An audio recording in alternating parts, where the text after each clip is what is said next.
Voici Londres. Voici une nouvelle de très grande importance. Voici notre quart d'heure français de l'après-midi. Bienvenue dans cette nouvelle vidéo du vrai du faux.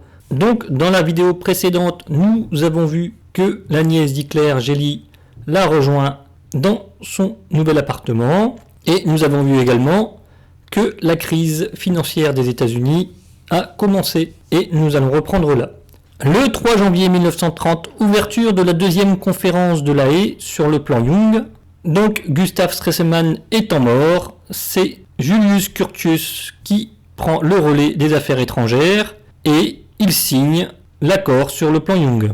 Donc vous pouvez imaginer que tous les nationalistes allemands se déchaînent sur cet accord. Donc les réparations sont fixées à 112 milliards de Reichsmark et devront être payées annuellement jusqu'en 1988. Et par la même occasion, en janvier, l'Allemagne rejette la proposition d'Aristide Briand de créer les États-Unis d'Europe. Donc aussi une proposition qui plaisait à Gustav Stresemann, mais n'étant plus là, la politique étrangère allemande a changé. Le 14 janvier 1930, le SA Sturmführer Horst Wessel, 22 ans, est atteint d'une balle dans le visage et qui s'arrête juste avant son cervelet. Donc il mourra de ses blessures en février et les nazis en feront un martyr. Donc si vous voulez un peu plus d'informations sur sa mort, j'en parle en détail dans mon hors-série sur la Sturmabteilung. Donc si vous ne voulez pas regarder toute la vidéo, l'histoire est complètement à la fin de la vidéo.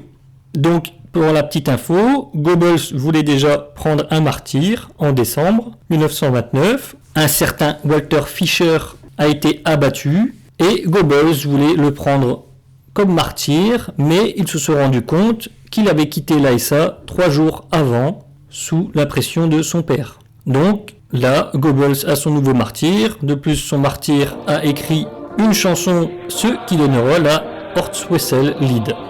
Le 16 janvier, le ministre de l'Intérieur de la Prusse interdit tout rassemblement à ciel ouvert pour éviter les affrontements. Donc, cela concerne tous les partis politiques, parce que nous parlons souvent dans les vidéos du NSDAP et des communistes, mais il faut savoir que tous les autres partis se tapent. Dès que des jeunes d'un parti rencontrent les jeunes d'un autre parti, généralement, ça finit en bagarre. C'est très rare qu'une rencontre se fasse sans débordement. Le 22 janvier 1930, le ministre de la Défense du Reich, le général Gröner, met en garde les membres de la Reichswehr, donc de l'armée allemande, contre les adhésions au NSDAP ainsi qu'au Parti communiste et contre toute activité politique. Donc, j'en reviens à ce que je disais, les personnes d'un parti politique qui rencontrent une personne d'un autre parti politique, cela finit souvent par la bagarre. Donc il faut vous dire que ce n'est pas que dans les rues, dans les entreprises c'est la même chose. Donc comme vous avez pu le voir dans la vidéo de la Sturmabteilung, les SA ont des petits insignes pour se reconnaître entre eux, mais les communistes ont également des insignes pour se reconnaître entre eux. Donc dans une entreprise, chacun sait qui a tel ou tel parti. Donc ce n'est pas rare non plus que dans des entreprises, il y a des bagarres, et des fois des bagarres qui éclatent avec des outils, par exemple dans les usines, les ouvriers utilisent les outils pour se taper dessus. Et là, il faut vous dire que dans l'armée, c'est la même chose.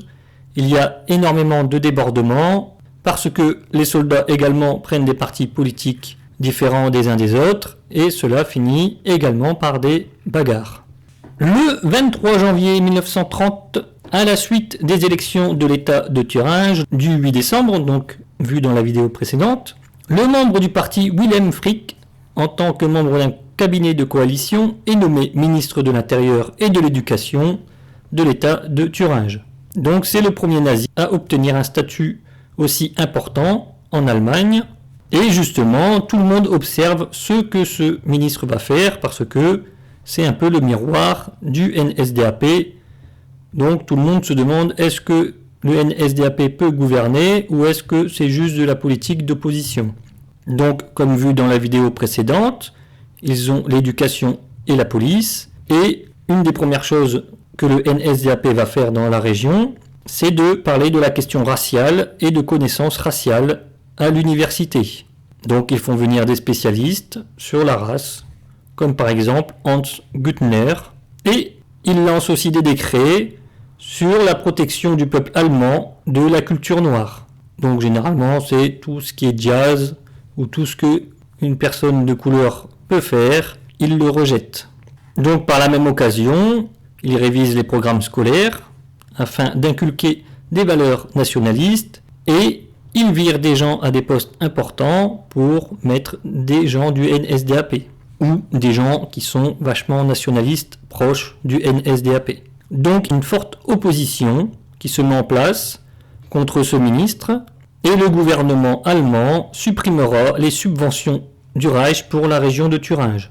Wilhelm Frick sera assez rapidement démis de ses fonctions et les gens se rassurent en se disant que le NSDAP ne sera jamais au pouvoir parce qu'il y aura toujours des membres du gouvernement ou de l'État pour mettre leur veto.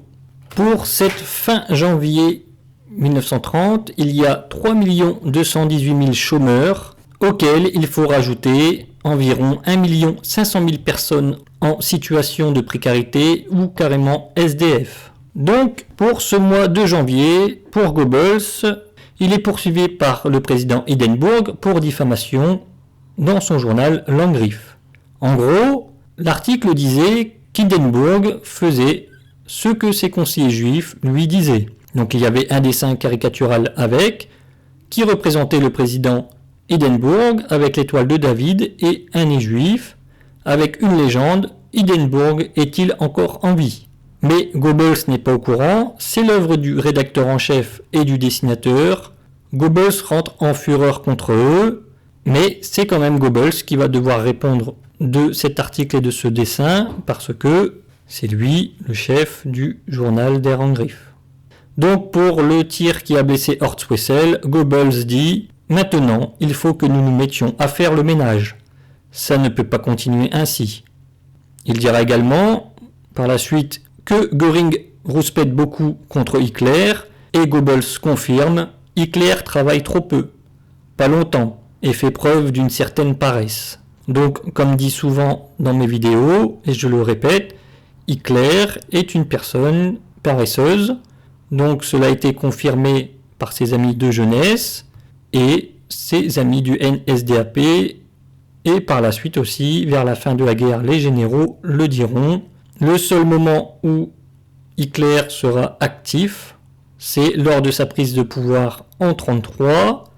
Certains historiens diront qu'il a été actif à peu près 7 mois, un peu moins d'1 an, d'autres disent 1 an et d'autres encore disent 2 ans. Donc après, c'est plus par période. Quand tout est calme, Hitler est paresseux, surtout que les personnes s'occupent du travail. Et si vraiment il se passe des choses, là, il va commencer à être actif pendant quelques jours jusqu'à ce qu'il se remette en veille.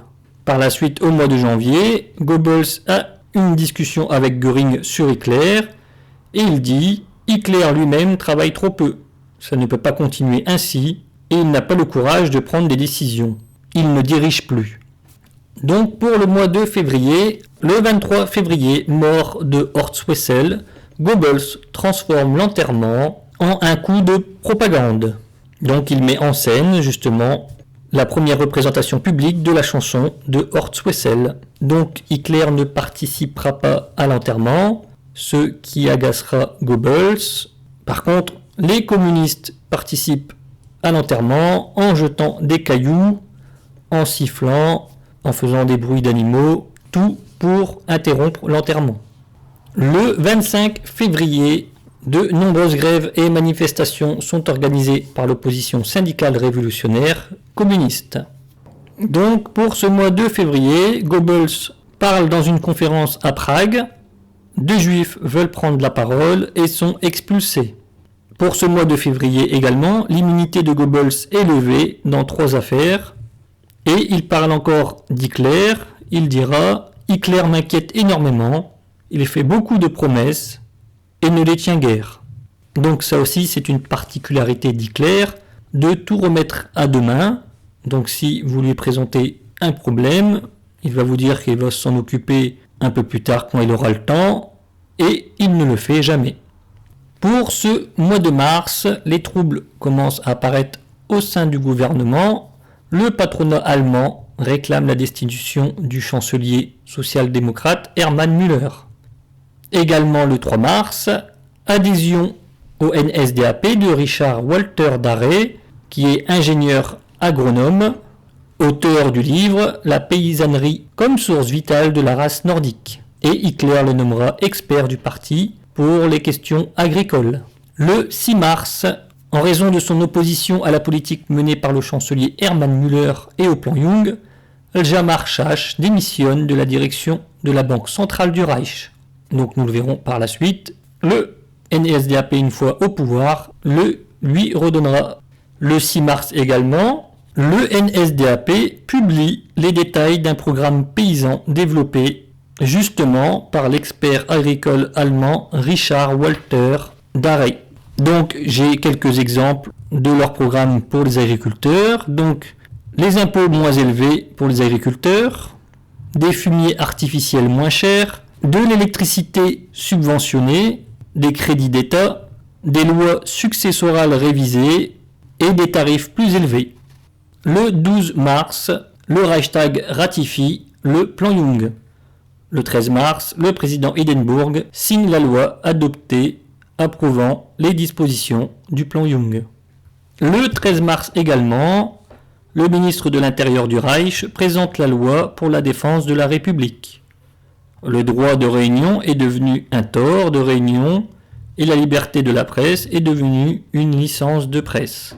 Nous ne pouvons permettre aux démagogues d'enflammer davantage les masses. L'an dernier, rien qu'en Prusse, 300 policiers ont été blessés et 14 tués dans l'exercice de leurs fonctions. Le 27 mars, démission du chancelier Hermann Müller, donc tout cela à cause des problèmes qui arrivent.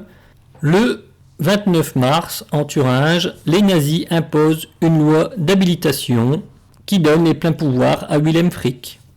Donc cela aussi est une des raisons pour lesquelles il ne fera pas long feu à son poste. Pour ce mois de mars, le parti compte 210 000 membres. Donc pour ce mois de mars, Goebbels parle encore d'Hitler, il dit « Hitler a perdu tout crédit auprès de moi, je ne crois plus en lui. Hitler, pour quelle raison, peu importe, a manqué à sa parole envers moi à 5 reprises. Hitler se cache, il ne prend aucune décision, il ne dirige plus, mais il laisse aller les choses. » Donc voilà, cette vidéo est terminée. J'espère que vous avez appris des choses et je vous souhaite une bonne journée.